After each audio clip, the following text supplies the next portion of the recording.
नमस्कार मित्रांनो, टेक स्वप्नील 26 मध्ये आपलं स्वागत आहे. आज आपण पाहणार आहोत मोटर वायडिंग. 3 HP ही मोटर आहे. ही Aquatex मोटर आहे. ह्याला पेपर घातलेला आहे.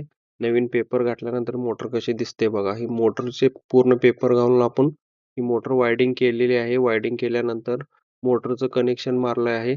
स्टारमध्ये हे कनेक्शन मारलेले आहे. ही मोटर वायडिंग केल्यानंतर किती मस्त दिसते बघा. अशा प्रकारे मोटरचे कनेक्शन करून मोटर वायडिंग पूर्ण करून मोटर जोडून आपण विहिरीवरती नेऊन चालू करून पाहणार आहोत.